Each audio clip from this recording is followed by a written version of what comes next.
There are plenty of wireless routers out there that are not particularly easy to set up for first-timers, especially if you take advanced functionality for tomorrow's connected home environment. But what if there was an easier way to connect a variety of devices while still keeping class-leading speeds? The Dark-Base 900 may be the most innovative case of the year, with a built-in Qi charger, interior lighting, tempered glass that can be installed on either side, and a fully modular interior that can be inverted if you so desire. Be quiet. Stepping up their game, check it out in the description below. Google's OnHub router claims to do exactly that, and also promises to support both future and current wireless devices. It does so by using an ecosystem that can be easily upgraded and expanded as time goes on. It basically evolves as technology becomes available, since its feature set already incorporates things that aren't even broadly available yet. The OnHub is nothing new, since it has been available for the better part of a year now. Actually, I'm reviewing it today since some pretty serious firmware updates have just been pushed through, which have changed and upgraded a bunch of things that includes better integration for home automation applications. As I go through this review, it is important to remember that the OnHub isn't supposed to be a router the networking veterans love, like some Linksys routers with DDVRT firmware. Rather, it brings advanced setup options down to a more user-friendly level without the need of a ton of knowledge. Google calls it a new way to Wi-Fi, so let's see if it's true. Priced at $200, the OnHub certainly isn't inexpensive, but its exterior design looks like a piece of artwork rather than an obvious networking hub. Of course, there are less expensive options from Netgear, Asus, D-Link, etc. that are there, but none of them look quite so good.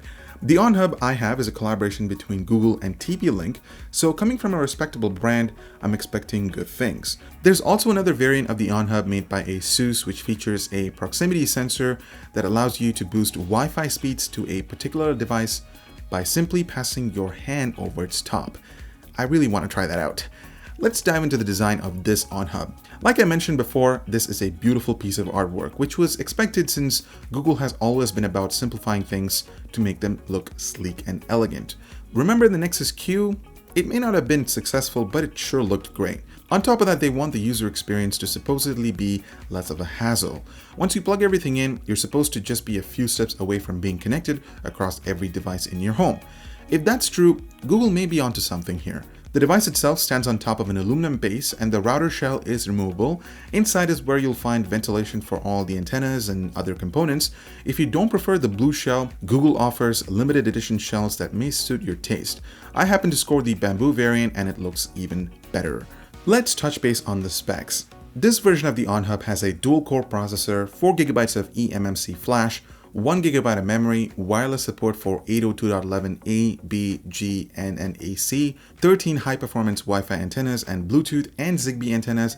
That all means the 5 GHz band can take up to 1300 megabits per second, whereas the 2.4 GHz band can do 600 megabits per second.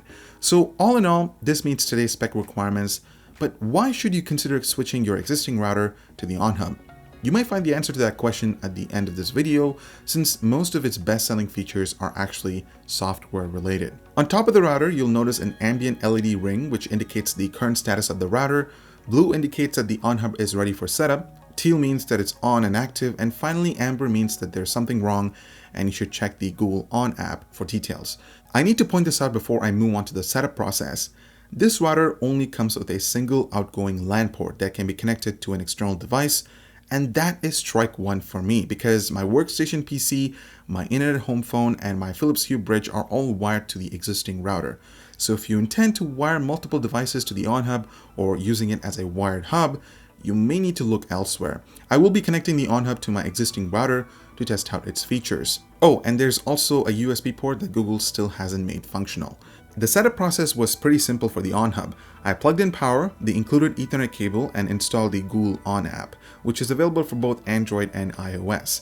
The built-in speaker on the router produces an audio signal, and once the phone recognizes it, you're on to the next step to set up the Wi-Fi name and password.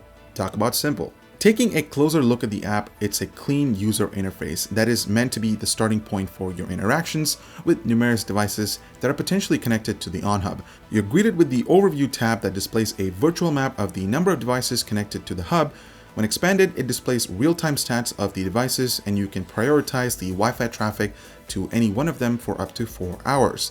You can also perform a speed test within the app, which is a nice touch. Sliding over to the Wi-Fi access tab, you can set up a guest network, plus you can reveal and share your password through Twitter, text, WhatsApp, email, you name it. But it's probably not a good idea though. Moving on to the settings portion, which is more advanced, but it's pretty simple actually. You can adjust the brightness of the LED ring, set the device mode to either NAT or Bridge. NAT basically acts as a wireless router, whereas Bridge extends the range for your existing network, but there are limitations to that. First, you won't be able to set up priority devices. DNS and WAN settings can't be edited. You'll lose guest Wi-Fi. It could also hinder Wi-Fi speeds. And finally, you'll be unable to pair home automated devices to the hub. There's also the option to restart and factory reset the OnHub. The advanced networking sections lets you play around with DNS and WAN settings. The latest addition to the OnHub is the integration of home control within the app. As you can see, I've paired my Philips Hue bulbs to the app and I can directly control the lighting, but the features are limiting compared to the proprietary Hue app. Why is this such a big deal? The answer actually lies within the router's name, OnHub. In this case, the hub is a central part of an ecosystem that can control devices connected to it. Google is working with companies like Nest, August, and various other home automating companies to directly integrate their control features into the On app. This is a smart idea, to be honest, because you wouldn't need to switch from app to adjust settings, which could be a hassle sometimes. Being able to control all devices at the same time is a more convenient and viable solution. I also want to touch base on IFTTT. This essentially lets you create simple commands to automate basic tasks to smart devices in your home. So how do you use this feature? Log on to ifttt.com/onhub and create an account. Once that's done, link your existing OnHub to the account and start creating recipes or actions you want to perform. In my case, I've created 2 basic commands for my Philips Hue bulbs. I do need to point out that my phone is the primary source of communication. For example, I've set up an action that states that if my phone disconnects from the OnHub, then turn off my studio lights and vice versa. Just simple as that. But I wished for an option where I could have enabled the setting during the night, since triggering the lights on during the day wouldn't make any sense. You can also do things like turn off air conditioner and lock the main door while your phone disconnects from the network. This does assume you have compatible devices to make this happen, but like I said before, this might pose security risks depending on your region and where you live. But the best part is that all these devices can start talking to each other through the OnHub router, and you'll get notified instantly if something goes wrong. Think of the OnHub as a spider at the center of a web of connected devices for now and into the future. I'm fascinated by the way how technology changes from time to time. Stepping back to the era where Wi-Fi changed the way how we connected our mobile devices to the internet, and now we're connecting light bulbs, speakers, TVs, air cons, and various smart devices to the cloud to enrich our lives at its best. And the key to all of this is software, and I think that IFTTT is just the beginning. But there are a few limitations. If you experience a power outage, your network will be down unless if you have backup, but all in all, you won't be able to monitor your devices from your smartphone. And then there's the price. I bet most of you will require a router with at least 4 LAN ports, and the OnHub certainly can't be on your list. I believe that the OnHub was designed as a true proof of concept, a product that shows to developers that it is entirely possible to have a smart, secure, and easy to control home automated service right at your fingertips. When Google launched this last year, developers started working right away to improve its performance and integrate home control to the app. Now with IFTTT support, all you need are things like a smart thermostat, smart home security cameras, and smart light bulbs. Basically anything that can be connected to the internet. And the good news is that if you browse through various recipes within the IFTTT website, most smart connected devices are compatible, and I do see myself using these features on a regular basis. What do you guys think about this router? In fact, is it even worth calling it a router? Even though the OnHub features router-like specs, to me, it's just an extension to my existing router. And I want to hear your thoughts on home automation. Perhaps, are you willing to jump onto the ecosystem now? Let us know in the comments down below. I'm Ibar with Canucks. Thank you so much for watching, and we'll see you in the next one.